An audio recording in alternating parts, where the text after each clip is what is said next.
Bienvenue à tous, bienvenue au nom de à l'école de Yeshua, bienvenue donc à cette vidéo sur Michée chapitre 6. On va remettre ces quelques instants à l'Éternel notre Dieu, cela fait suite aux autres vidéos bien sûr sur Michée qui sont en fin de compte des avertissements bien évidemment pour tous les croyants. C'est donc extrêmement important, nous rentrons dans une phase prophétique extraordinairement forte et puissante. Voilà pourquoi il convient de faire attention. Merci Seigneur d'étendre ta main bienfaisante sur ton serviteur, sur ta servante. Nous voici Seigneur, corps, âme et esprit devant toi. Parle Seigneur, car nous t'écoutons. Nous voulons faire ta volonté, les œuvres que toi tu as prévues d'avance, afin de sauver tous ceux qui veulent écouter. Aide-nous, mon Dieu, mon Père, à te faire plaisir. Forme-nous, façonne-nous, instruis-nous, Seigneur, à la gloire de ton saint nom, afin que nous puissions parler à droite, à gauche, à tous ceux que tu mettras sur notre route, afin que ton nom puisse être glorifié dans nos cœurs, dans nos vies, à la gloire de ton saint nom, au travers de Christ Yeshua, au travers de Yeshua Hamashiach, celui qui est appelé le Christ. Aide-nous, mon Dieu, mon Père, à te faire plaisir. Merci Seigneur, que nous puissions retenir tout ce que toi tu veux, afin que ton nom puisse être glorifié, comme toi tu le veux. Alléluia. Amen. Que l'Éternel Dieu vous bénisse, que l'Éternel Dieu vous garde. Nous arrivons donc dans Michée chapitre 6. On va voir le texte. Ici, très simplement, le voici. Donc Michée chapitre 6, je l'ai agrandi au maximum pour que vous puissiez le voir et qu'il puisse être lisible. OK. Donc on va le commenter en fait ici quelque part. Je rappelle que Michée est un prophète qui a agi dans les années 745-715 avant l'ère chrétienne.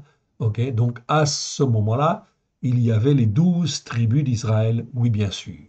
Okay, donc les enfants d'Israël n'écoutaient pas la parole de Dieu pour la mettre en pratique.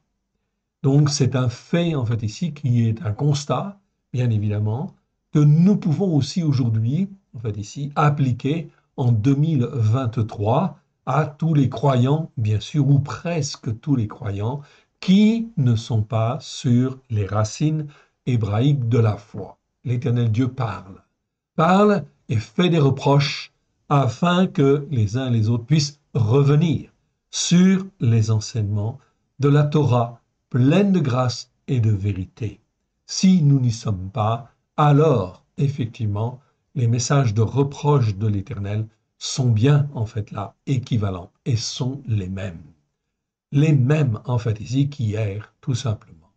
Voyons ce que l'Éternel Dieu nous dit. Je vous rappelle qu'au travers de Michée, nous avons déjà fait pas mal d'enseignements et les derniers enseignements, notamment, étaient sur les pensées, notamment chapitre 4 de Michée. On a pris un petit peu de temps pour expliquer, en fait, ici, les pensées, en fait, ici.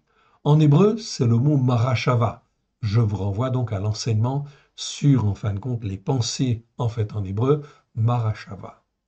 Au travers de Christ Yeshua, notre Seigneur, notre Maître, eh bien, nous avons effectivement beaucoup d'informations sur, en fait, notamment aussi les pensées.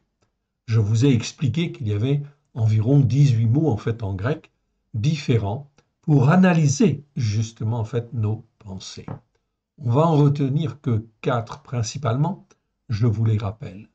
Dialogismos, vous vous en souvenez, ok, qui est traduit aussi par pensée ou raisonnement, qui en fait sont toujours des raisonnements qui ne servent à rien, qui sont vains, qui font que l'homme n'écoute pas et ne pratique pas, ne met pas en pratique comme Dieu le veut, en fait, tout simplement. Il a toujours quelque chose, en fait, à dire, et surtout pour ne pas faire ou ne pas écouter, ne pas mettre en pratique. Dialogismos.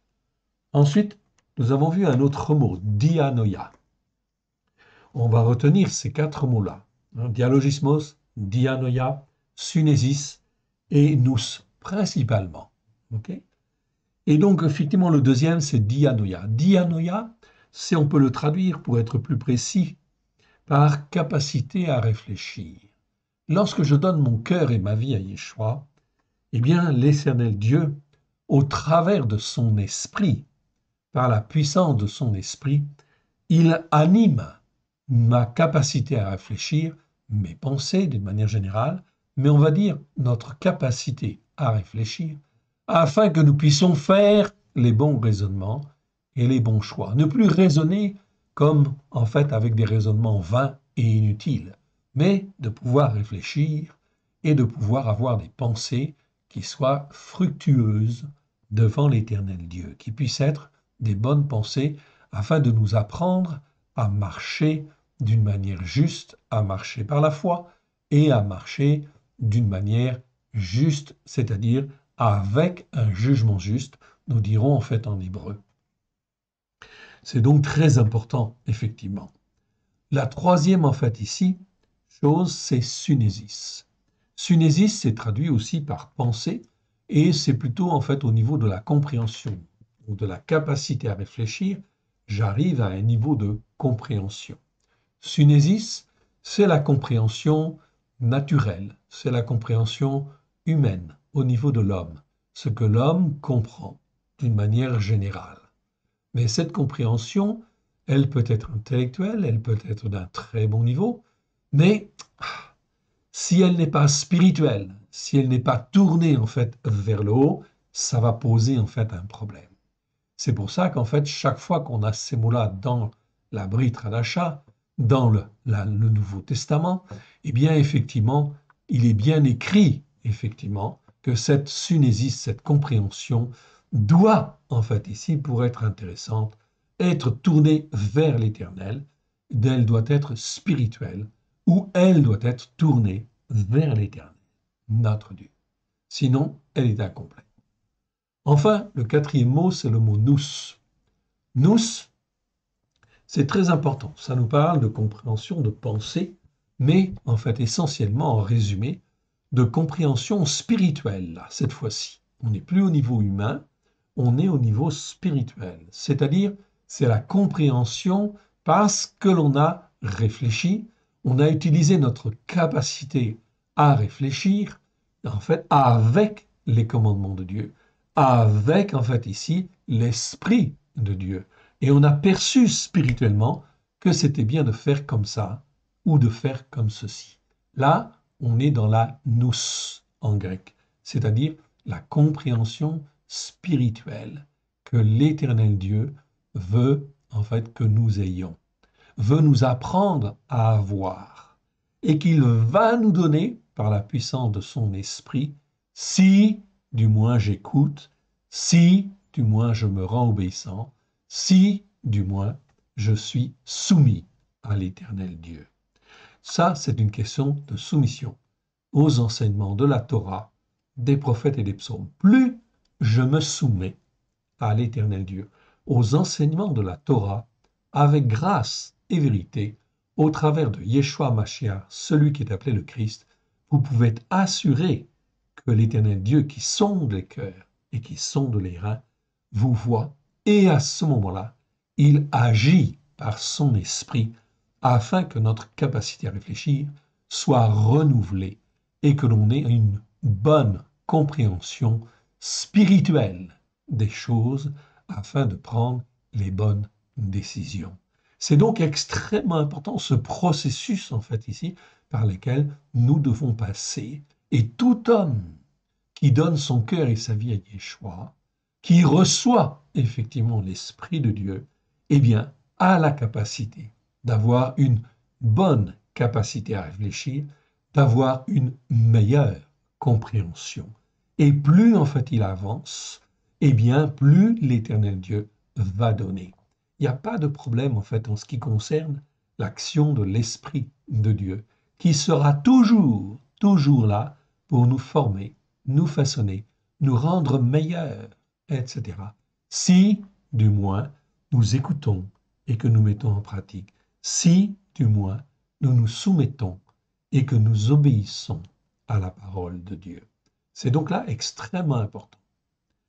Chapitre 6 de Michée, Mira, eh bien, on va voir. C'est un appel que l'Éternel Dieu, en fait.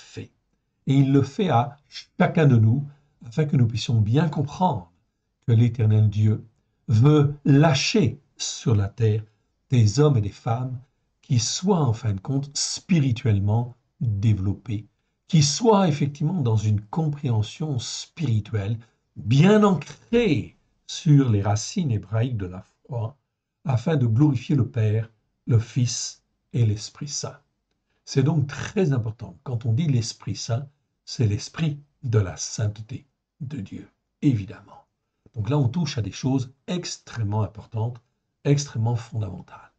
Regardez ce que l'Éternel Dieu nous dit dans Michée. Michée chapitre 6, Mira chapitre 6. Écoutez donc ce que dit l'Éternel. Lève-toi, plaide devant les montagnes et les collines. Okay, que les collines entendent ta voix. C'est quoi les montagnes? C'est quoi les collines? Les montagnes et les collines, c'est tous les édifices, entre guillemets, spirituels que les hommes, en fait, ont pu faire. Okay. C'est-à-dire toutes les institutions, toutes les croyances, en fait, qui existent là, sont des montagnes et sont comme des collines. Alors l'Éternel dit, Dieu dit, lève-toi avec simplicité de cœur, mais en fait ici, sois bien ancré sur les racines hébraïques de la foi et témoigne. Témoigne aux montagnes, témoigne aux collines de tout ce qui est de travers. Verset 2. Écoutez, montagne, le procès de l'Éternel. Et vous, solide fondement de la terre. Donc tout ce qui est solide sur la terre n'est en fait pas forcément solide spirituellement parlant, on est bien d'accord. Si c'est ancré sur la Torah, les prophètes et les psaumes, il n'y a pas de problème. À la lumière de Yeshua, il n'y a pas de problème. Mais là, en fait, ici, non. On parle, en fin de compte, à des montagnes, à des solides fondements qui, en fin de compte, ne sont pas posés sur les racines hébraïques de la foi. Donc, sur la Torah, les prophètes et les psaumes. Écoutez, montagne, le procès de l'Éternel. Donc, l'Éternel est en procès. On est bien d'accord. Donc, la colère de l'Éternel, la fureur de l'Éternel, oui, risque de se répandre ou va se répandre, va déjà se répandre à droite et à gauche.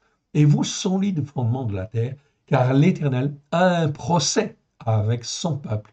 Il veut plaider avec Israël. Donc, l'Éternel a un procès. Ah, un procès avec qui?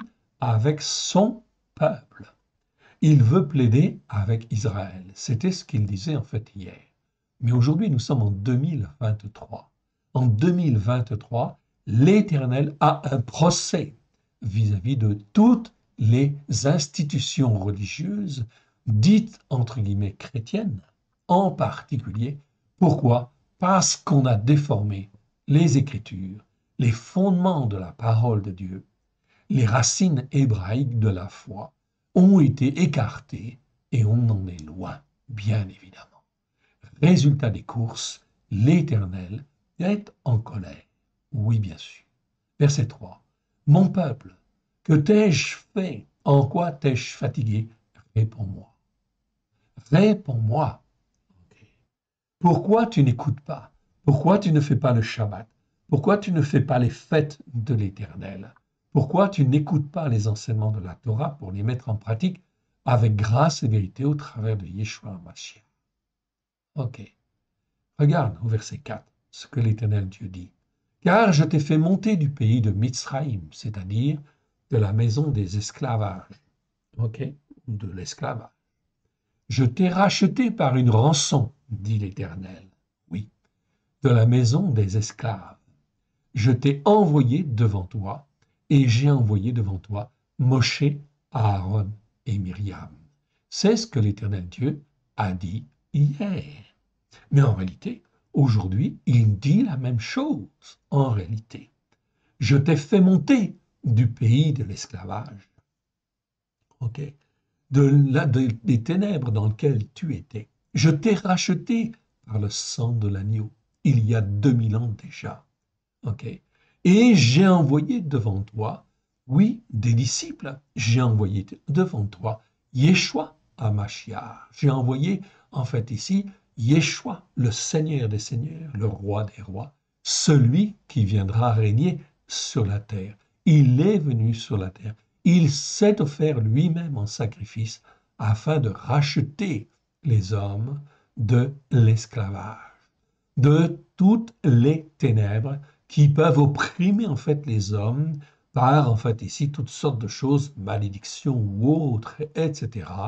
L'Éternel Dieu a envoyé Yeshua, le libérateur, pourvu que l'on croit à ce qu'il dit, à ce que ses disciples effectivement ont dit et que l'on met en pratique comme il convient. Verset 5.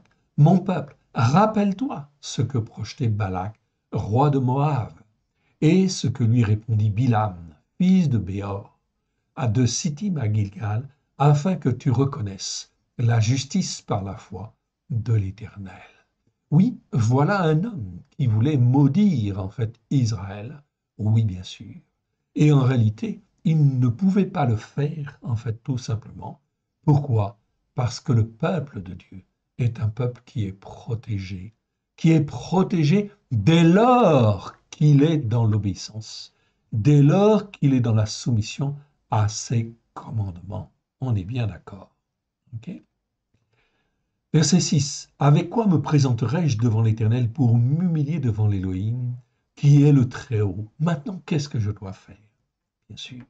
Ok, la seule chose que je peux faire, eh bien, ça ne sert à rien de venir avec des sacrifices d'élévation. Me présenterai-je pour des sacrifices d'élévation avec des veaux d'un an? Non, on ne faisait pas des sacrifices d'élévation avec des veaux d'un an. Non, on prenait carrément, en fin de compte, un bœuf, effectivement, etc., un taureau plutôt, etc., en sacrifice d'élévation et en sacrifice pour le péché, oui, bien sûr, mais pas un veau d'un an.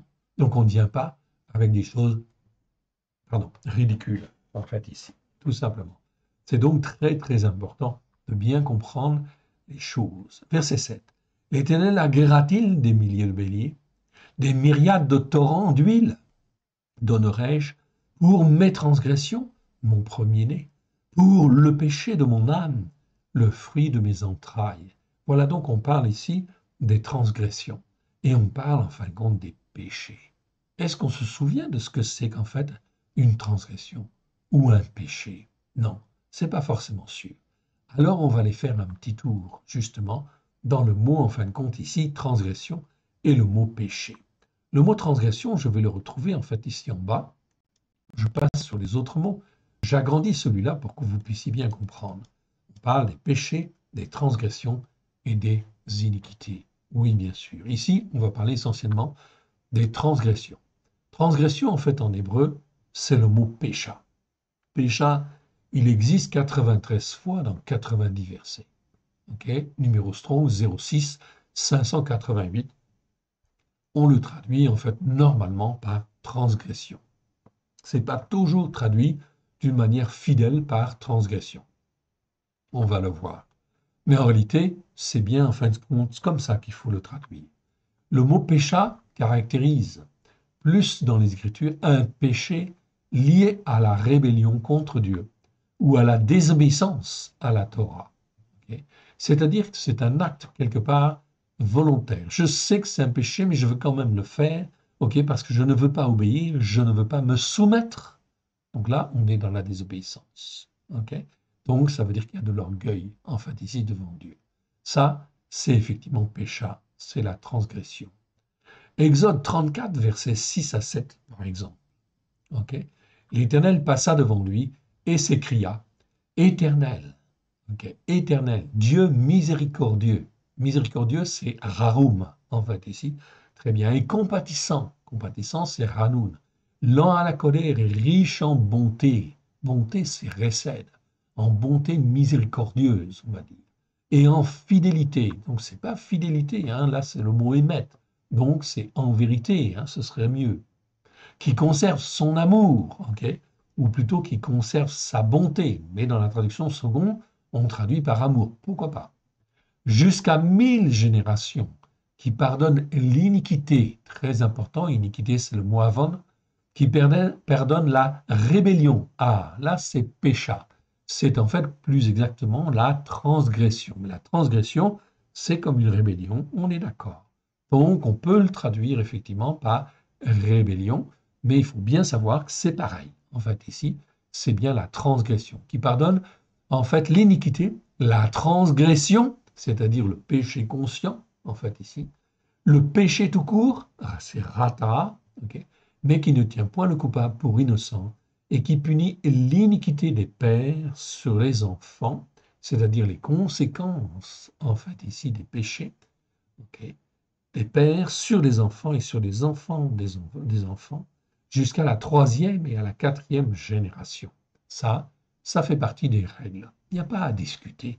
Est-ce qu'on est d'accord ou pas d'accord? C'est Dieu qui a créé le ciel, c'est Dieu qui a créé la terre. Il a créé tout le fonctionnement, en fin de compte, ici, en fait, sur cette terre. Et bien sûr, cela concerne aussi tout ce que nous faisons. Oui, bien sûr, nous sommes assujettis, en fait, aux lois de Dieu, évidemment.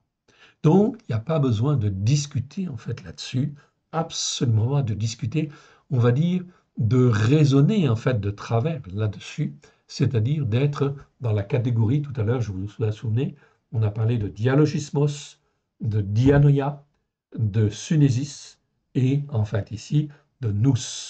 Eh bien, dans la catégorie, en fait, dialogismos, c'est des raisonnements. Mais c'est toujours des raisonnements pour contester, pour remettre en question, ou pour, en fin de compte, ok, ne pas écouter, ne pas mettre en pratique.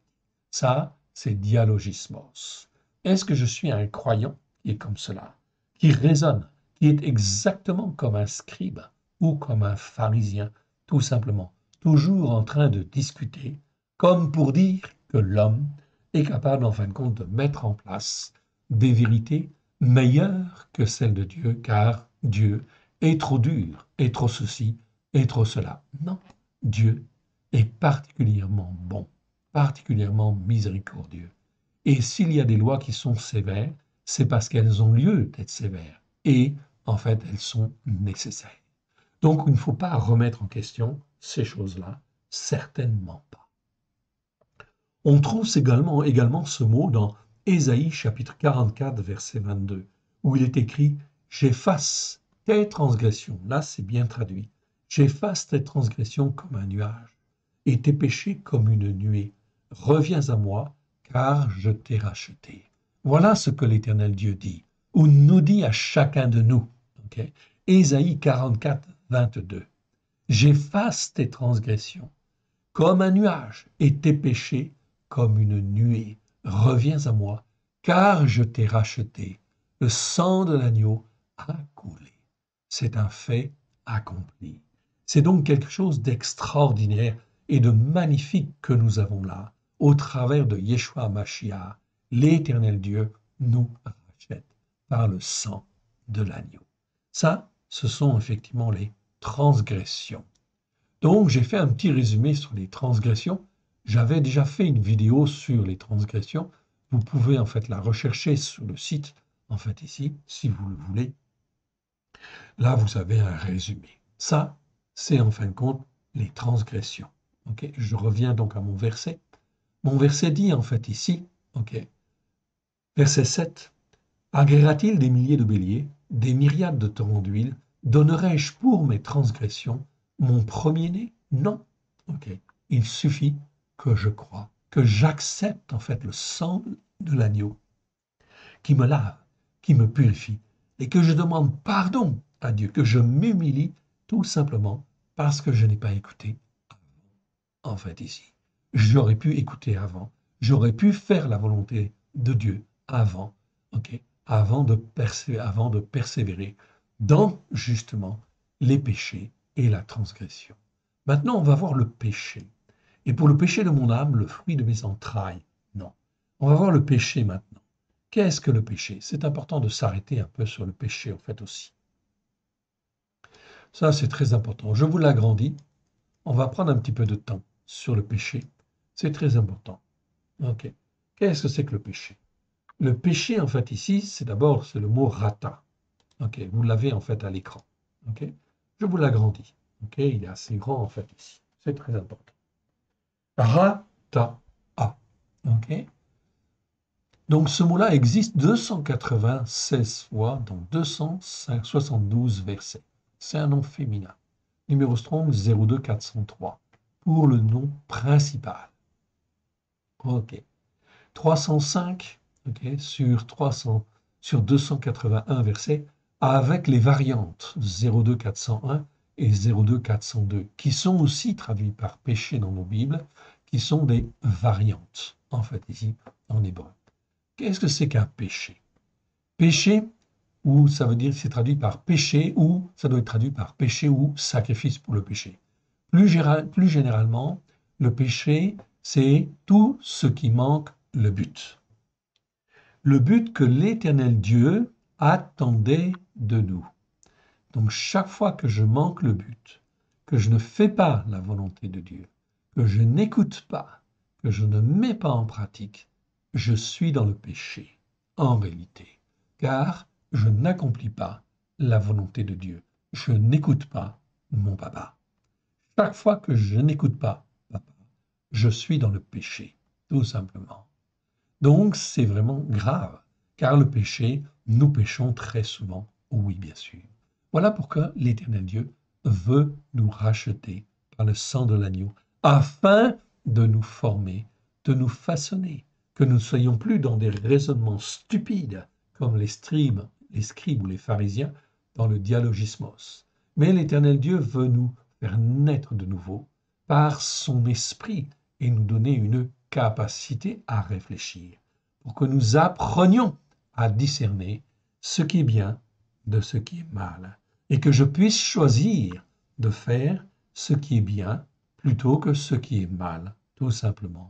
Arriver déjà à une certaine compréhension, sunésis, humaine en fait ici, intellectuelle, on va dire, qui me permet déjà de comprendre, d'avoir une certaine maturité en fait ici, quelque part, dans mes choix, c'est-à-dire apprendre à discerner le bien du mal. Mais ce n'est pas suffisant. Il faut que cette compréhension, cette sunésis, devienne spirituelle, c'est-à-dire devienne une nous en grec, c'est-à-dire une compréhension spirituelle. D'accord? Un entendement. Entendement, c'est le nom que nous avions choisi pour, en fin de compte, dire là, on a vraiment compris sur le plan spirituel ce que Dieu attend. Et quand je sais ce qui est bien et ce qui est mal devant Dieu, parce que j'ai déjà réfléchi en fait à la question, eh bien quand je sais ce qui est bien et ce qui est mal devant Dieu, eh bien je choisis ce qui est bien, bien évidemment, j'exerce mon entendement, ma compréhension, je prends des décisions afin de faire ce qui est bien plutôt que ce qui est mal. Mon entendement me permet en fait ici d'accéder à des vérités spirituelles immuables, évidemment, qui sont en fin de compte très intéressantes. Revenons au fait au mot péché. La racine hébraïque, vous pouvez lire le texte, je vous le laisse apparaître à l'écran, comme ça vous pourrez faire des pauses et le regarder plus en détail si vous voulez. La racine hébraïque primitive, c'est-à-dire les deux premières lettres, ret, tet, associe le signe de l'effort à celui de la résistance. Les signes, ce sont les lettres, tout simplement. Donc là, on est dans les racines profondes de l'hébreu, dans les racines, en fin de compte, non pas trilitaires, mais dans les racines unitaires ou bilitaires, c'est-à-dire un formé de une lettre ou deux lettres. Donc c'est vraiment des racines très anciennes. De cette racine primaire découle, en fait ici, de red-tête, découlent toutes les idées d'attente frustrée, de manque, de péché, d'erreur. Tout ce qui manque le but, en réalité, qui est en défaut, qui pêche d'une manière ou d'une autre. Là, on est dans le ret. Ret, en fait, ici. Les lettres suivantes, tête aleph, ici, indiquent toute idée de résistance, de repoussement, de réjection, de rejaillissement, c'est-à-dire une volonté de persévérer dans cet état de conduite. D'abord par manque d'instruction, de formation, d'écoute, de mise en pratique, ensuite par un endurcissement certain. Donc on voit ici que le mot rata'a est un mot qui est construit, en fait ici, d'abord de lettres, puis ensuite deux autres lettres qu'on rajoute, puis en fait une lettre finale, la lettre E, en fait ici. La lettre finale E, que l'on voit là, exprime la vie, en fait ici, et l'idée abstraite de l'être, pour ici dire qu'il n'est que péché, puisqu'il a commencé par être péché, il a persévéré dans le péché, il n'est que péché, que sa vie se résume à un échec, tout simplement. Donc, dans ce cas-là, le péché conduit bien sûr à la fosse, conduit en fait aussi au feu éternel, bien sûr. Ainsi, le sens de ce mot péché est d'avoir manqué la cible que Elohim était en droit d'attendre de nous et de persévérer dans ce sens par un endurcissement certain, ou une coutume, ou une habitude, ou en fait ici l'ignorance, tout simplement. David demande évidemment pardon pour ses péchés, pour ses manquements. Ce mot rata'a caractérise dans les Écritures un péché ou une faute qui aurait pu être évité. Écoutez bien. Okay. Le mot rata'a caractérise dans les Écritures un péché ou une faute qui aurait pu être évité si on avait fait attention, si on avait correctement écouté l'instruction et si on n'a pas un cœur qui s'enfle d'orgueil ou qui résiste. Les péchés peuvent être aussi des erreurs, des fautes d'inadvertance, des fautes d'appréciation, qui peuvent venir notamment d'un manque de maturité. Bien sûr, le Seigneur le sait. C'est pourquoi, dans la tradition juive, le jeune garçon fait sa bar mitzvah, en fait ici, okay, à l'âge de 13 ans. C'est-à-dire que c'est là que l'on considère qu'il va être formé pour devenir un petit homme, en fait, ici. Ok, un homme. À partir de cet âge, il commence à raisonner comme un adulte, mais il n'est pas considéré totalement responsable de ses actes. À partir de 20 ans, dans la culture juive, on considère le jeune homme comme étant apte à raisonner et à prendre ses propres décisions. Oui, bien sûr. Donc, il va exercer de l'âge de 13 ans à l'âge de 20 ans sa capacité à réfléchir, tout simplement.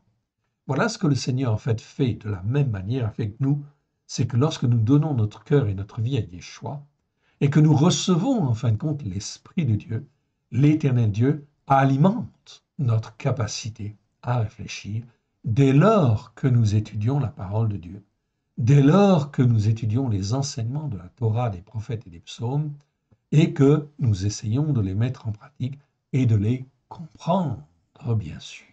Donc c'est une formation. À partir de 20 ans, dans la culture juive, on considère le jeune homme comme étant apte à raisonner et à prendre ses propres décisions. Ces décisions constituent alors ses choix qui détermineront son parcours et sa vie devant l'Éternel. Dans la liste versets suivants, nous avons rajouté, comme je vous ai dit tout à l'heure, les variantes. 9 versets sont rajoutés dans la liste ci-après.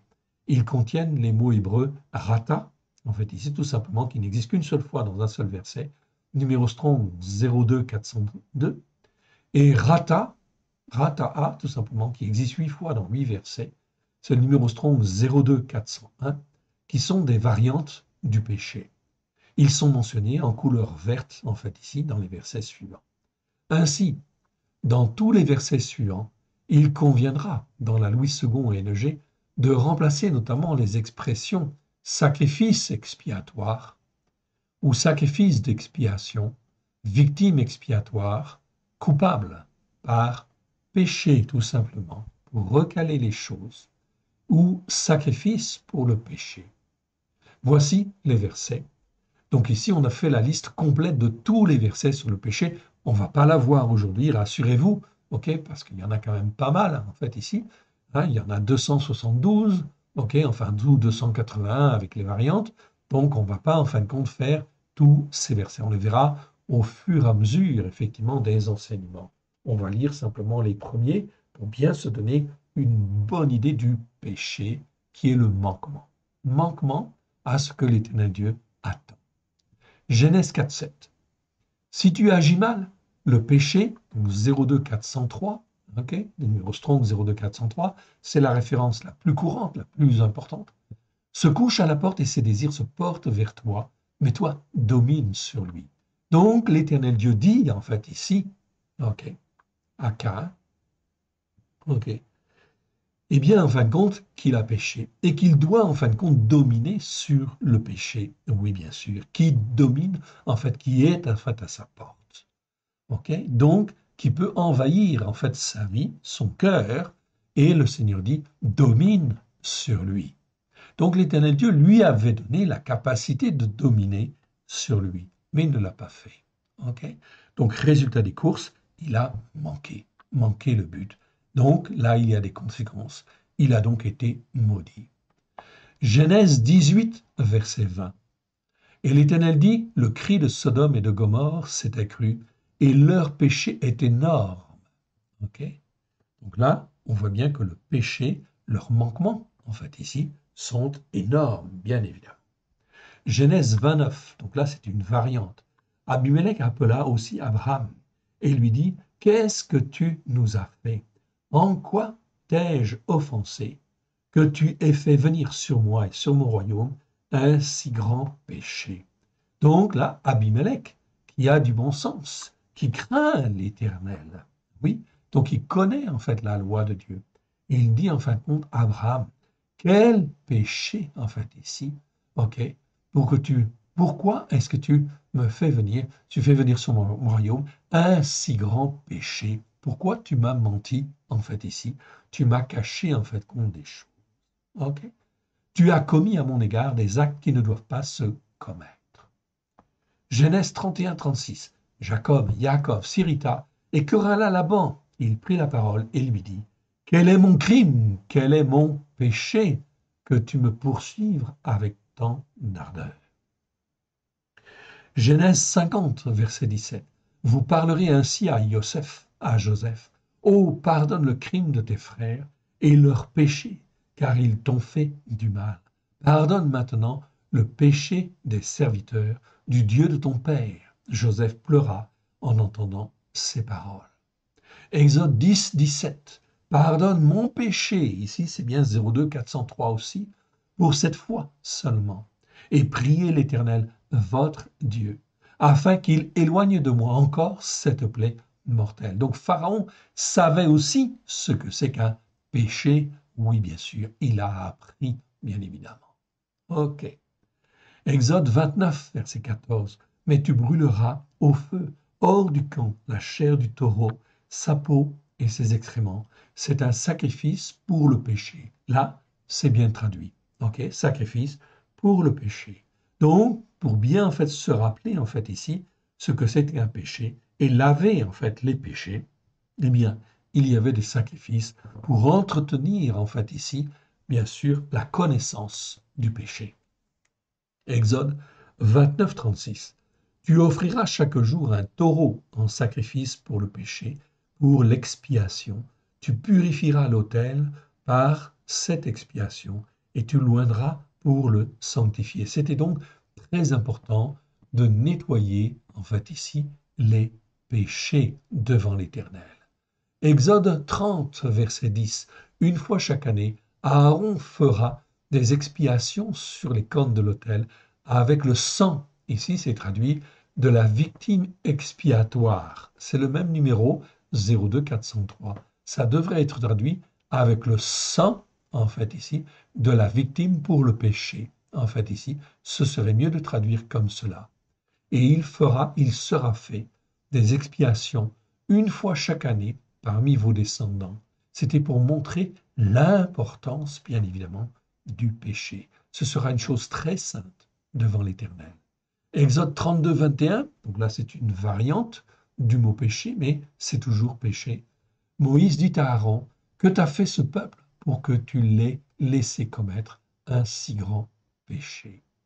Exode 32, 30, en fait également, toujours une variante. Le lendemain, Moshe dit au peuple, vous avez commis un grand péché. Je vais maintenant monter vers l'Éternel. J'obtiendrai peut-être le pardon de votre péché. Donc là, on retrouve les mots péché, en fait, ici. Très bien. Donc, c'était très important, en fait, de signaler tous les manquements.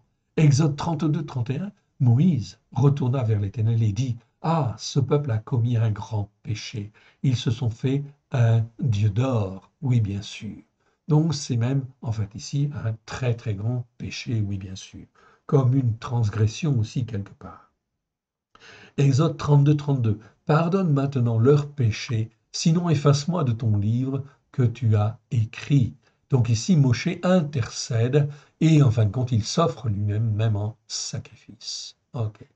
Exode 32, 34. Va donc, conduis le peuple où je t'ai dit, voici, mon ange marchera devant toi, mais au jour de ma vengeance, je les punirai de leurs péchés. Donc là, l'Éternel Dieu parle, bien sûr, de Yeshua, qui est là. Mon ange, c'est en réalité le Messie, en réalité, marchera devant toi. Donc il a marché, en fin de compte, devant Moshe, en fait, ici, pour l'aider, le guider, oui, bien sûr. Mais l'Éternel Dieu ne voulait pas pardonner leurs péchés aussi facilement que cela. Exode 34, verset 7, qui conserve son amour jusqu'à 1000 générations, qui pardonne l'iniquité, la rébellion et le péché, mais qui ne tient point le coupable pour innocent, et qui punit l'iniquité des pères sur les enfants et sur les enfants des enfants jusqu'à la troisième et à la quatrième génération. Donc on voit que les péchés de nos pères, et oui, jusqu'à au moins la troisième ou quatrième génération, pèsent sur nos vies.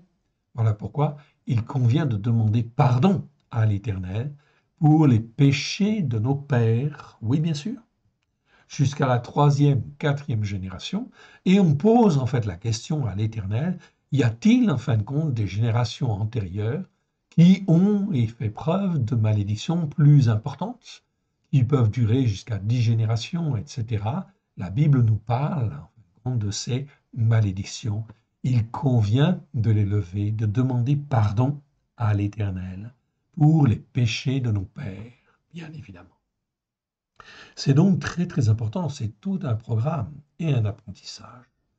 Exode, c'est pour ça qu'on ne comprend pas tout de suite, évidemment, et que lorsque je commence à réfléchir selon effectivement les lois de Dieu, eh bien j'apprends en fin de compte les lois de Dieu, les règles de Dieu, avec ma capacité à réfléchir, renouvelée en fin de compte par l'Esprit de Dieu, et j'arrive à une compréhension spirituelle qui devient une compréhension spirituelle de plus en plus assainie devant l'Éternel. C'est ce que l'Éternel Dieu veut en fait ici, pour tous les croyants et ne pas se contenter simplement de simples raisonnements de morale.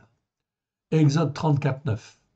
Il dit, Seigneur, si j'ai trouvé grâce à tes yeux que le Seigneur marche au milieu de nous, car c'est un peuple au cou raide, pardonne nos iniquités et nos péchés et prends-nous pour ta possession. Voilà une prière d'intercession, effectivement, donc de, en fait, Moshe.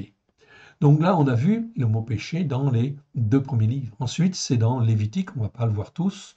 En fait, on va voir simplement le premier.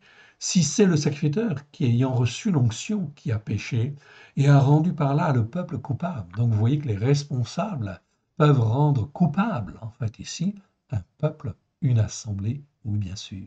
Dans ce cas-là, il offrira à l'Éternel, pour le péché qu'il a commis, un jeune taureau sans défaut. Ok. Et là, c'est marqué en sacrifice d'expiation. Mauvaise traduction, en sacrifice pour le péché, bien évidemment. Ok? Pour le rachat du péché. Pour, enfin d'ici, l'expiation du péché. Ce serait bien de préciser, c'est le même numéro. Comme vous le voyez, dans ce verset, vous avez le mot péché, rata, deux fois. 02 403 existe deux fois. C'est donc extrêmement important de bien comprendre, en fait, ici, cette dimension, en fait, ici, du péché. Je diminue un petit peu ici pour, en fait, revenir, en fait, ici, ok? Et je reviens, en fin de compte, à mon verset, en fait, de tout à l'heure. Le verset 7. On reprend, en fait, à partir du verset 7. L'Éternel agréera-t-il des milliers de béliers, des myriades de torrents d'huile? Donnerai-je pour mes transgressions mon premier-né? Non. Pour le péché de mon âme, le fruit de mes entrailles? Non. Okay.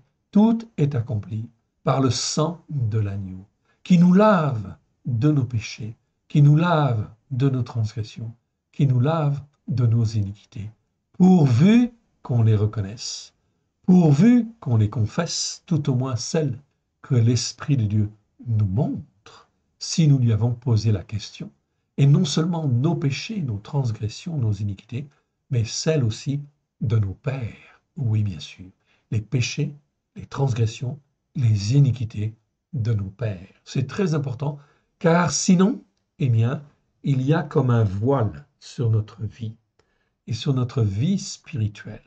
Et il y a des choses qu'on ne peut pas voir parce qu'on ne s'est pas humilié, on n'a pas demandé pardon, on n'a pas cherché en fait l'humilité devant l'Éternel Dieu, en reconnaissant que la Torah est la vérité et que tout ce qui est dit dans la Torah est justement vérité pour nous aider, nous former, nous façonner. Mais que l'Éternel Dieu veut nous racheter au travers du sang de l'agneau afin de nous former et de nous façonner, de sortir de tous les raisonnements erronés, les dialogismos dans lesquels nous avons été formés et façonnés, que ce soit des raisonnements catholiques ou des raisonnements protestants ou des raisonnements évangéliques erronés, évidemment. Résultat des courses, tout ceci nous empêche d'avancer. Voilà pourquoi il faut les déposer au pied de la croix et dire, Seigneur, moi, je veux naître de nouveau et je veux que tu renouvelles ma capacité à réfléchir, car, Père très saint, tu m'as racheté pour que je te serve, toi, le seul vrai Dieu, et celui que tu as envoyé. Alors, Seigneur, aide-moi à te faire plaisir. Montre-moi et façonne-moi comme toi tu le veux. Donne-moi la compréhension, que de la compréhension que j'ai, la sunésis que je peux avoir, la compréhension terrestre que je peux avoir des choses, tu me transformes cela, Seigneur, pour que j'ai une nous, c'est-à-dire un entendement spirituel qui soit conforme à tes attentes. Ainsi, je ne pécherai plus. C'est donc très important. Sinon, je suis dans le manquement, je suis dans le péché. Verset 8. On t'a fait connaître, ô descendant, ce qui est bien. Et ce que l'Éternel demande de toi, c'est que tu pratiques un jugement juste. Ici, c'est marqué. C'est pas traduit, c'est traduit par justice dans la Bible seconde, mais c'est pas bien. Ici, c'est le mot mishpat. Donc ici, c'est que tu pratiques un jugement juste. C'est-à-dire que tu as une capacité à réfléchir, que tu as exercé dans le but d'avoir un jugement juste devant l'Éternel et que tu marches par la foi. Ça, c'est excellent. Avoir un jugement juste, apprendre à avoir un jugement juste et marcher par la foi, c'est deux choses essentielles et fondamentales qui te permettent de grandir et de glorifier l'Éternel dans toutes les situations dans lesquelles il pourra te mettre. On t'a fait connaître, ô descendant d'Adam, ce qui est bien. Ce que l'Éternel demande de toi, c'est que tu pratiques un jugement juste, ou le jugement juste. Que tu aimes la bonté pleine de miséricorde. Recette, c'est le mot recette, c'est pas la miséricorde tout court. C'est la bonté pleine de miséricorde. Que tu sois miséricordieux vis-à-vis de tous ceux qui sont autour de toi et qui n'ont pas, en fait, ici encore, un jugement juste, bien sûr. Et que tu marches, comment c'est écrit? Humblement avec ton Élohim. Que tu marches humblement avec ton Élohim, qui lui, en fait, par son esprit, va renouveler ta capacité à réfléchir, ton entendement, afin que tu puisses le servir comme lui le veut. C'est pour ça que je vous renvoie aux enseignements de Michée, Michée chapitre 4, en fait, sur les pensées, qui sont extrêmement importants. C'est pas facile à suivre, je suis d'accord, mais c'est très, très, très important et fondamental pour apprendre à marcher humblement avec l'Éternel Dieu. Verset 9. La voix de l'Éternel crie à la ville, et celui qui est sage craindra ton nom. Entendez la verge et celui qui l'envoie. Écoutez, en fait, ici, ce qui va venir. Tous les fléaux qui vont venir, c'est comme la verge de l'Éternel qui vient frapper la terre.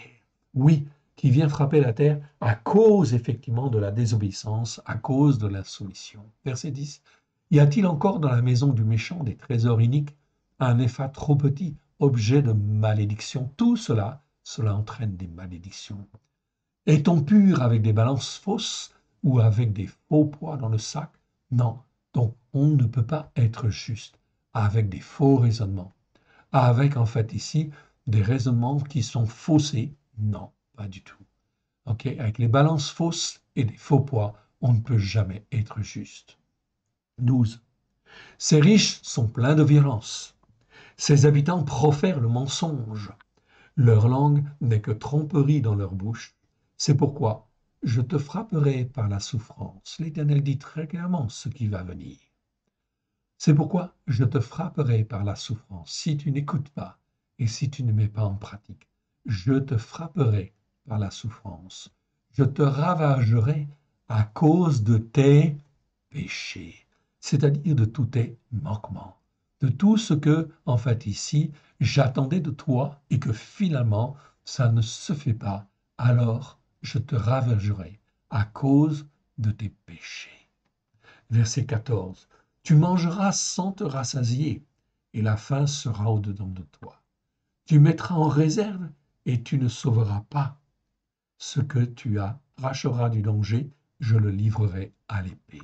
L'Éternel montre en fait ici qu'il sera contre toi si tu persévères dans le péché, si tu persévères à ne pas écouter et à ne pas mettre en pratique, à ne pas chercher à être meilleur, à avoir en fin de compte ici un entendement spirituel qui soit effectivement adéquat comme l'Éternel l'attend pour toi. Verset 15. Tu sèmeras et tu ne moissonneras pas. Tu presseras l'olive et tu ne feras pas d'onction avec l'huile.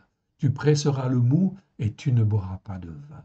L'Éternel ne te promet pas des bénédictions au travers des choses qui vont venir. Certainement pas. Okay. Verset 16. Et il va dire pourquoi. On observe les règles d'Omri et toute la manière d'agir de la maison d'Achab. Vous marchez d'après leurs conseils. C'est pourquoi je te livrerai à la destruction. Je ferai de tes habitants un sujet de raillerie et vous porterez l'opprobre de mon peuple. Alors on va voir ce mot règle et cette manière d'agir.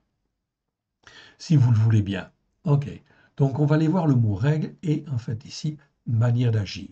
Donc j'agrandis en fait ici tout simplement pour que vous puissiez en fait ici les voir et en fin de compte les consulter, faire arrêt sur l'image si vous voulez. Ok. On va s'arrêter en fait sur certains mots, comme le mot en fait ici ruka. Ruka, au pluriel en fait rukot. Ok. Le mot vous l'avez en hébreu ici, ruka, rukot. C'est un mot qui existe 104 fois dans 100 versets. C'est un nom féminin. Numéro Strong 02708. C'est en fin de compte les règles, si vous voulez, ou les coutumes. Mais ça ne doit pas être traduit par loi, ce mot-là. Malheureusement, dans nos Bibles, il y a confusion. Et en fin de compte, on traduit en fait aussi ce mot-là par loi. Malheureusement, en fait, ici. Et ça prête la confusion avec un autre mot hébreu, c'est le mot roc. Le mot roc, rukim, ça veut vraiment dire loi. Alors ici, ruka, ce sont des règles, ce sont des coutumes, ce sont en fin de compte des choses que l'homme met en place, en fait ici, et met en place parfois ou souvent, en fait ici, à la place de Dieu, à la place des lois de Dieu, en fait ici. Parfois, c'est pour compléter. Dans ce cas-là, c'est très bien. Si c'est pour compléter, c'est très bien. Si c'est pour aider, c'est très bien.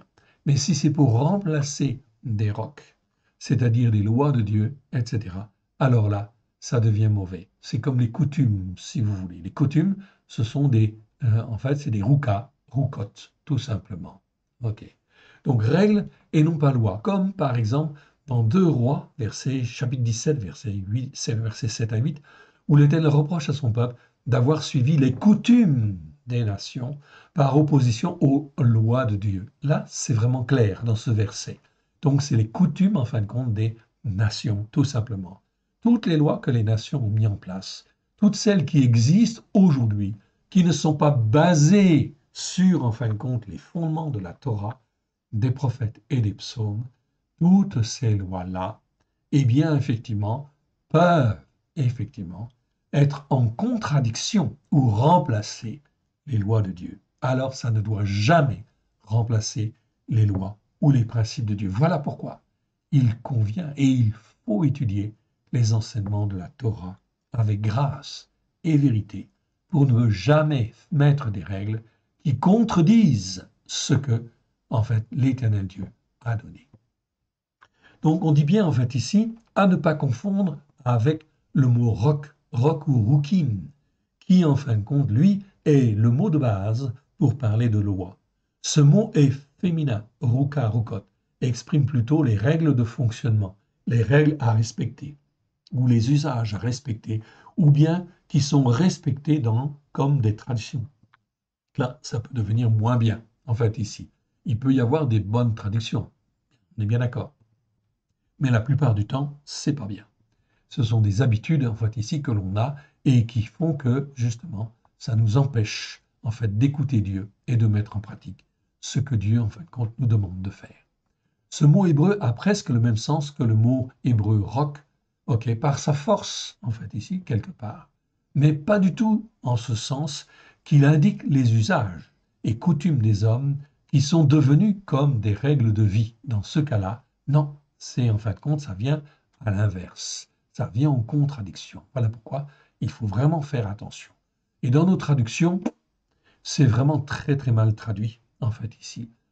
C'est pour ça qu'il y a la confusion dans tout le monde chrétien, évidemment. Le mot roc et le mot ruka sont traduits autant l'un ou l'autre que par loi. Résultat des courses, il y a confusion, bien évidemment.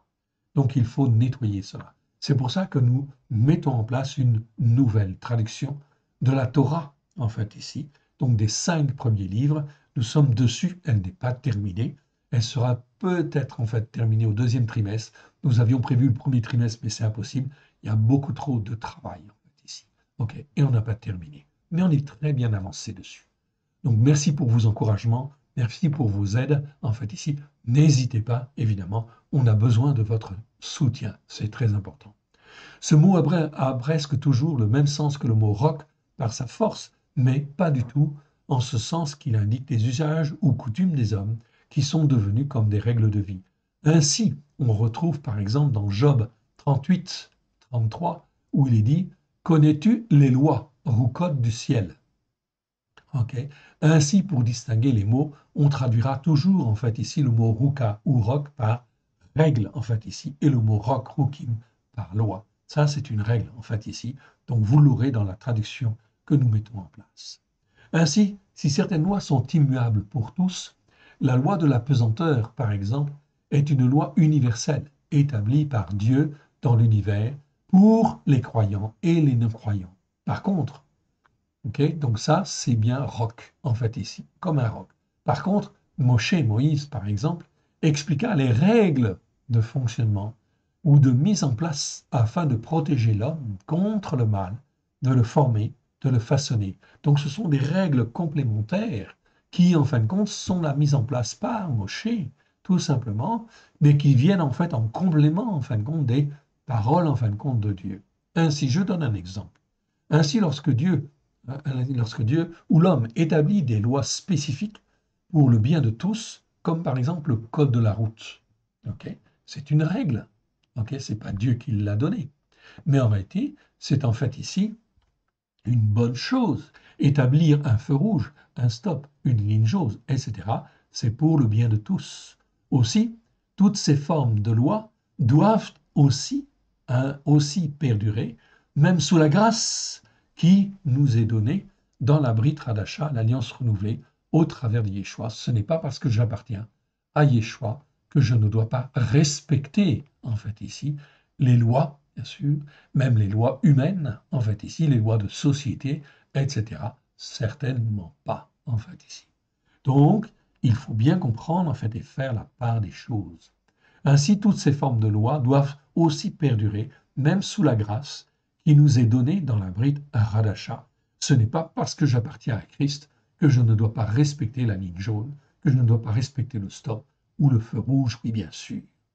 Celui qui est appelé le Christ, afin que le bon ordre puisse s'établir, bien évidemment. Ok. Donc, au travers de Yeshua, on doit respecter, bien sûr, ces règles-là. En effet, ce n'est pas parce que l'on est sous la grâce que l'on a le droit de brûler un feu rouge ou de franchir une ligne jaune, etc. Voici donc les premiers versets où on va trouver le mot loi, en fait, ici dans la seconde. Et vous allez voir comment, en fin de compte, c'est traduit. Genèse 26, 5.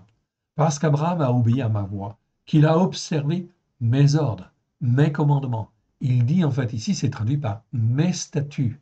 Ce serait mieux de dire mes règles en fait ici, pour garder en fait une conformité et mes lois. Exode 12, 14. Vous conserverez le souvenir de ce jour et vous le célébrerez par une fête en l'honneur de l'Éternel. Vous le célébrerez comme une règle perpétuelle pour vos descendants. Donc là, on devrait traduire par règle et non pas loi, pour ne pas confondre avec le mot roc, qui sont des lois qui viennent de Dieu. Exode 12, 17. Vous observerez la fête des pains sans levain, car c'est en ce jour même que j'aurai fait sortir vos armées du pays d'Égypte. Vous observerez ce jour comme une règle perpétuelle pour vos descendants. On aurait mieux fait de traduire par règle ici, pour ne pas confondre avec le mot roc. Exode 12, 43. L'Éternel dit à Moshe et à Aaron, voici une règle au sujet de la Pâque. Okay. Donc ici, on aurait dû dire en fait règle et non pas ordonnance non plus, en fait ici. Au sujet de la Pâque, aucun étranger n'en mangera. Même chose avec Exode 13, 10. Tu observeras cette ordonnance. Même chose en fait ici. Ça devrait être en fait ici, bien évidemment, règle en fait ici tout simplement. J'ai oublié en fait de le mentionner en fait ici. Je vous le fais en fait sous les yeux. Vous observerez cette règle au temps fixé d'année en année. On aurait mieux compris en fin de compte la différence entre une loi et une règle. Il y a des règles qui sont établies ou que Dieu demande ou que les hommes peuvent demander, qui sont bonnes en réalité et qu'il faut respecter, oui bien sûr. Okay, afin d'avoir un système de règles et de lois qui soit saint devant l'Éternel. Exode 27, 21. C'est dans la tente d'assignation en dehors du voile, qui est devant le témoignage, qu'Aaron et ses fils la prépareront pour que les lampes brûlent du soir au matin en présence de l'Éternel. C'est une règle perpétuelle. On devrait dire ici règle perpétuelle pour ne pas confondre avec le mot roc en fait ici. Roc, rokin. Donc une règle perpétuelle pour leurs descendants et que devront observer les enfants d'Israël. Donc ça devait servir en fait aussi de coutume en fait aussi quelque part, de coutume, de bonne coutume en fait ici pour les enfants bien évidemment et les enfants des enfants. Exode 28, 43. Aaron et ses fils les porteront quand ils entreront dans la tente d'assignation et quand ils s'approcheront de l'autel pour faire le service dans le sanctuaire. Ainsi, ils ne se rendront point coupables et ne mourront point. C'est une règle perpétuelle, okay, ici, pour Aaron et pour ses descendants après lui. Voilà donc comment on met en place en fait une coutume, une règle en fait ici qui va de génération en génération. On garde en fait les commandements de Dieu, ce qui en fin de compte est saint devant l'Éternel. On met en place tout un système qui nous évite en fait de déraper, qui nous évite en fait ici de pécher ou qui nous évite d'être dans la transgression. Exode chapitre 29 verset 9. Tu mettras une ceinture à Aaron et à ses fils. Tu attacheras. Donc ici je sélectionne en fait ici, ok. Tu mettras une ceinture à Aaron et à ses fils, et tu attacheras des bonnets aux fils d'Aaron, le sacerdoce leur appartiendra par une règle perpétuelle. Tu consacreras donc à Aaron et ses fils. Donc il n'était pas nécessaire de mettre en place tout un certain nombre de règles rabbiniques qui viennent suppléer, en fait, ici aux lois de Dieu. Non, il faut garder les règles que l'Éternel Dieu nous donne, simplement les compléter éventuellement, mais ne pas les remettre en fait en question. Lévitique 3.17, ok. Regardez ce qui est dit en fait ici, 3.17, ok. 3.17 en fait ici, il est dit, c'est ici une règle perpétuelle, non pas loi, pour vos descendants, dans tous les lieux où vous habiterez, vous ne mangerez ni graisse ni sang. Donc là, on mettait en place des lois et des coutumes et des règles qui en fait étaient conformes en fait ici à l'écriture et non pas inventées par un système religieux, rabbinique ou chrétien, peu importe, où on invente en fait un certain nombre de règles qui n'ont aucun fondement sur la Torah, les prophètes et les psaumes. Lévitique 7,36. Ok. Oh, pardon.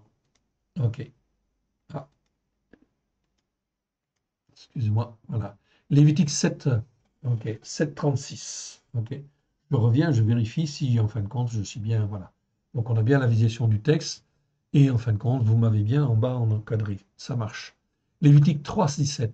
C'est ici une loi perpétuelle. Non, c'est ici une règle perpétuelle pour vos descendants. Dans tous les lieux où vous habiterez, vous ne mangerez ni graisse ni sang.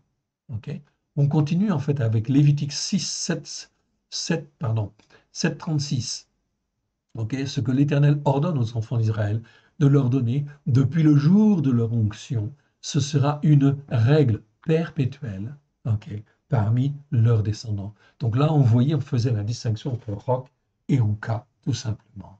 C'était donc très important. Il faut faire attention à l'écriture. Ok.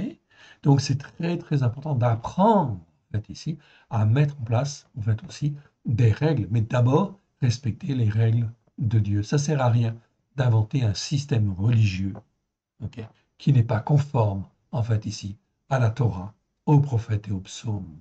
Lévitique 10, 9. 10, 9. Ok. Tu ne boiras ni vin, ni boisson enivrante, toi et tes fils avec toi, lorsque vous entrerez dans la tente d'assignation, de peur que vous ne mouriez. Ce sera une règle perpétuelle pour vos descendants, tant que le temple existe. Mais mon frère, ma sœur, le temple existera de nouveau, donc ces règles-là devraient, en fin de compte ici, revoir le jour. Oui, bien sûr. Ok. Donc pas ces lois, mais ces règles. Lévitique 16, ok, 16, 29. C'est ici pour vous une règle perpétuelle. Au septième mois, le 10e jour du mois, vous humilierez vos âmes. Vous ne ferez aucun ouvrage, ni l'indigène, ni l'étranger, qui séjourne au milieu de toi. Le septième mois, le 10e jour du mois, c'est la fête de Kippour. Mon frère, ma sœur, là, c'est une règle, non pas une loi, mais une règle. Donc, ça devait rentrer dans les coutumes. Et ça devait en fait rester en fait dans les coutumes, bien évidemment. Et lorsque la chrétienté est venue, au temps de Yeshua, bien sûr, on respectait ces règles-là. Bien sûr, on ne faisait plus de sacrifices, entre guillemets, dans le temple, puisque le temple, en fin de compte, a été détruit. Mais, en fait, ici, on se réunissait le 10e jour du 7e mois pour la fête de Kippour. Et la fête de Kippour, la fête des expiations, c'était une fête pour célébrer le sang de l'agneau qui lave, qui purifie, qui sanctifie. Elle avait donc, cette fête-là, une dimension messianique et une dimension prophétique extraordinaire qui aurait dû être, qui aurait dû être, comment dire, qui aurait dû être perpétrée, effectivement, ok, dans les siècles, avec la tradition dite chrétienne, protestante et évangélique. Mais bien évidemment, on a en fait passé au travers de ça. Et on a manqué, on est dans la désobéissance à Dieu, on est dans le péché quelque part. Ok. Parce qu'on ne respecte pas les lois de Dieu et les règles de Dieu. Lévitique, ok. Lévitique 16, verset 31. Ce sera pour vous un Shabbat, un jour de repos, et vous humilierez vos âmes. C'est une règle, comment ça, perpétuelle. Donc la règle, en fait, ici, du repos devait se perpétuer au travers des âges. Même si le temple n'est plus là, le sacrifice de l'agneau est là pour remplacer. Et il remplace avantageusement le sacrifice dans le temple, bien évidemment. Donc, il fallait le célébrer, oui, bien sûr. Voilà pourquoi, mon frère, ma sœur, aujourd'hui, tu dois célébrer toutes les fêtes de l'Éternel et la fête des expiations aussi, en glorifiant, bien sûr, le sang de l'agneau, bien évidemment, qui est là pour laver et purifier, en fait, ici, des péchés, des transgressions, des iniquités, etc. Lévitique 16, 34. Ce sera pour vous, ok, une loi perpétuelle, une règle perpétuelle, une coutume perpétuelle. Il se fera une fois chaque année l'expiation. Ok. pour les enfants d'Israël. À cause de leurs péchés, on fit ce que l'Éternel avait ordonné à Moshe. Et on ne fait pas ce que, en fin de compte, l'Éternel a ordonné au travers de Yeshua Mashiach. Car Yeshua est venu non pas pour abolir la Torah et les prophètes, mais pour, en fait, ici, la sublimer, oui, bien sûr. En fait, ici, pour montrer qu'il est venu accomplir parfaitement tout, en fin de compte, les règles et les lois que l'Éternel Dieu a données. Lévitique, en fait, ici, pour les sublimer. Lévitique 17,7, ils n'offriront, ok, ils n'offriront plus leurs sacrifices aux boucs avec lesquels ils se prostituent. Ce sera une règle perpétuelle pour eux et pour leurs descendants. Lévitique, en fait, 18,3, etc. On continue, en fait, ici, ok, avec le même mot. Vous ne ferez point ce qui se fait dans le pays d'Égypte où vous avez habité. Vous ne ferez point ce qui se fait dans le pays de Canaan où je vous mène. Vous ne suivrez point leur usage, c'est-à-dire point leurs règles. Mon frère, ma sœur, pourquoi mettre d'autres règles dites chrétiennes, qui remplacent en fait ici les règles, les lois de Dieu? Non, tous les usages, toutes les coutumes, toutes les règles, toutes les lois qui viennent en contradiction avec la Torah, les prophètes et les psaumes, c'est un péché ou c'est une transgression si ça persévère. Et ça entraîne de l'iniquité, c'est-à-dire on plonge en fait les gens dans la malédiction. Lévitique 18, verset 4. Tu ne feras pas, en fin de compte ici, selon l'usage, en fin de compte, des nations. Lévitique 18, 4. Vous pratiquerez mes ordonnances. Vous observerez mes lois, non, mes règles. Vous les suivrez. Je suis l'Éternel, votre Dieu. Lévitique 18, 5. On continue. Vous observerez mes lois, non, mes règles. Ok, ici, c'est mieux de corriger. Mes règles et mes ordonnances. L'homme qui les mettra en pratique vivra par elles. Je suis l'Éternel. Donc, l'Éternel dit bien, en fait, ici, qu'il regarde, qu'il écoute, et qu'il regarde si on met en pratique comme lui, en fait, le veut. Autrement dit, si on rentre dans l'obéissance, si on rentre dans la soumission à ces règles, à ces commandements, en fait, ici. OK. On continue, Lévitique 18, 26 nous dit, vous observerez donc mes règles et mes ordonnances, et vous ne commettrez aucune de ces abominations, ni l'indigène, ni l'étranger, en séjour au milieu de vous. Voilà, en fin de compte aussi, des choses qu'il faut respecter afin de ne pas être dans le péché, dans les manquements. Lévitique 18, 30, vous observerez mes commandements, et vous ne pratiquerez aucun des usages, c'est-à-dire aucune des règles ou des lois abominables qui se pratiquaient avant vous. Vous ne vous en souillerez pas. Je suis l'Éternel, votre Dieu. C'est donc là quelque chose de très, très, très important. Mon frère, ma sœur, nous avons beaucoup à apprendre. Et en fait, il est très important de vouloir revenir, en fait, à l'Éternel sur les choses plus saines, évidemment, afin d'être dans l'obéissance. On continue avec Maasé. Maasé, en fait, ici, et le deuxième mot, c'est ce que l'on fait, c'est les actes, c'est les œuvres, c'est nos ouvrages, c'est le travail, c'est la fonction, c'est la manière d'agir ou la manière de faire, l'occupation. Comme dans Genèse 47, verset 3. Pharaon a 5 des frères de Joseph. Frères, quelles sont vos occupations? Ok, tout simplement. Cela traduit ce que le doigt ou les mains ont fait ou font, le fruit du travail. Même mot en fin de compte dans Psaume 45, verset 2, Psaume 111, verset 2, Psaume 111, verset 6, Psaume 111, verset 7, Psaume 145, versets 4, 9, 10 et 17. Je réduis un petit peu tout ça, ok, et je reviens en fin de compte à mon verset, ok, pour terminer en fait ici, devant tous, en fait ici. Ok, j'agrandis en fait ici, voilà. On est dans la page et on était dans notre texte en fait ici. Donc on était dans le dernier verset. On observe les règles d'Omri. Ok. On observe les règles d'Omri et toute la manière d'agir de la maison d'Achab. Ok. Vous marchez d'après leurs conseils. C'est pourquoi je te livrerai à la destruction. Je ferai de tes habitants un sujet de raillerie, et vous porterez l'opprobre de mon peuple. Relisons ce verset, nous sommes en 2023.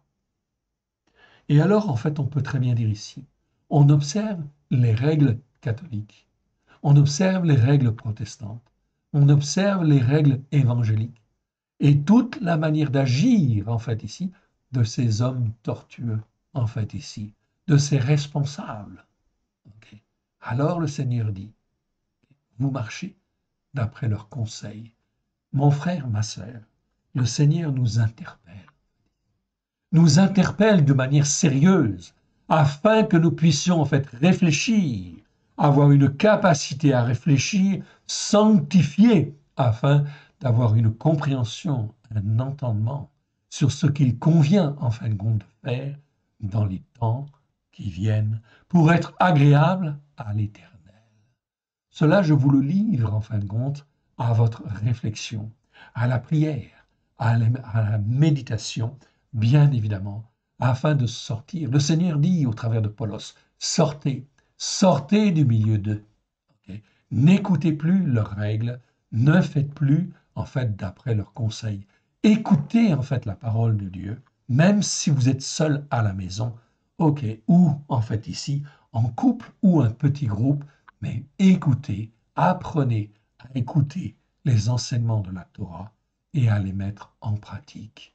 Vous avez le temps, en fait, ici, bien évidemment, l'Éternel Dieu regarde et, en fait, ici, suscite à droite et à gauche des hommes et des femmes qui veulent écouter et qui veulent grandir, qui veulent se comporter comme un enfant de 13 ans qui apprend, en fait, ici, à marcher droit devant Dieu et à marcher par la foi, à avoir un jugement juste devant l'Éternel, ce qui n'est pas forcément simple, on est bien d'accord, bien évidemment. C'est une remise en question de notre manière de réfléchir, de notre manière de penser, de notre manière d'agir, oui bien sûr, afin de sortir du péché, de la transgression et des iniquités. C'est tout un programme, évidemment. Ok. C'est tout un programme et je n'ai pas dit que c'était simple, non. Mais peu importe la complexité du problème, bien évidemment, l'Éternel Dieu est là, bien sûr. Et en fin de compte, il nous forme, il nous façonne. Par son esprit, il peut tout, bien évidemment. Il peut nous guider dans notre capacité à réfléchir, pourvu que nous écoutions la Torah, la parole de Dieu et que nous la mettions en fait en pratique. Oui, bien sûr. C'est donc extrêmement important de lire la parole de Dieu tous les jours, bien sûr, de se poser les bonnes questions. Voilà pourquoi aussi vous avez un calendrier en fait ici messianique. Je vous rappelle que la nouvelle année en fait spirituelle commence en fait ici le 22 mars. Le 22 mars, c'est le premier jour de l'année spirituelle, la nouvelle année spirituelle. Ok, donc en fait ici, elle part du 22 mars 2023 et elle va du mercredi 22 mars 2023 jusqu'au mardi 26 mars 2024. Une année, mon frère. Tu peux lire tous les jours, tu as en fait ici des passages de lecture, tous les jours si tu le veux, en fait ici, avec des enseignements sur le Shabbat, en fait ici. Ok, tu peux étudier, tu peux mettre en pratique, tu peux te mettre en formation pendant une année si tu veux, pour découvrir les fêtes de l'Éternel dans la dimension messianique au travers de Yeshua, à la gloire de l'Éternel. Je t'encourage en fait ici à prendre, à saisir par la main le bâton que l'Éternel Dieu te donne, en fait ici, par son esprit, afin de nous former, de nous façonner à la gloire de son saint nom. Car les fléaux vont venir, oui bien sûr, et ça va s'aggraver. Oui, il y aura de plus en plus, en fin de compte, de crises, de difficultés, de difficultés, ok, de guerre, en fait ici, de tensions à droite et à gauche. Mais ne t'en occupe pas. Occupe-toi, en fait ici, de t'attacher au seul Dieu unique et vrai, et de rester en fait attaché à lui, d'écouter et de mettre en pratique, d'exercer ta capacité à réfléchir pour ne plus être dans un dialogismos, c'est-à-dire un raisonnement chrétien vain et inutile. Non, il faut revenir sur les racines hébraïques de la foi. Il faut faire le Shabbat. Il faut faire les fêtes de l'Éternel. Tout cela est un apprentissage afin de rentrer dans la dimension spirituelle que l'Éternel Dieu veut. Ça commence par l'obéissance. Ça commence par la soumission. Et ensuite, quand tu es soumis, quand tu es dans l'obéissance, alors le Seigneur, par son esprit, anime ta capacité à réfléchir, afin que tu aies une meilleure compréhension, en fin de compte, des choses. Non pas une synésis, une compréhension catholique ou protestante ou évangélique des choses, non, mais un entendement, une nous spirituelle, un entendement spirituel qui te permette de marcher, de faire les œuvres que l'Éternel Dieu a préparées d'avance, afin de ne plus pécher. Que l'Éternel Dieu vous bénisse, que l'Éternel Dieu vous garde. On termine par une petite prière. Éternel Dieu, nous te rendons grâce en précieux nom de toi. Merci. Merci pour tout ce que tu nous montres. Oui, Seigneur. Ta parole est merveilleuse et tu veux agir sur la terre, oui, avec puissance, oui, à la gloire de ton Saint-Nom, au travers de Yeshua HaMashiach, celui qui est appelé le Christ. Aide-nous, mon Dieu, mon Père, à te faire plaisir. Nous avons besoin de toi. Aide-nous, mon Dieu, mon Père. Nous voici, Seigneur, corps, âme et esprit. Parle, Seigneur, ton serviteur, ta servante, écoute. Que l'Éternel Dieu vous bénisse, que l'Éternel Dieu vous garde. Persévérez et allez de l'avant. Shalom, marchez par la foi dans un jugement juste. Amen. Que l'Éternel Dieu vous bénisse, que l'Éternel Dieu vous garde. Shalom à tous.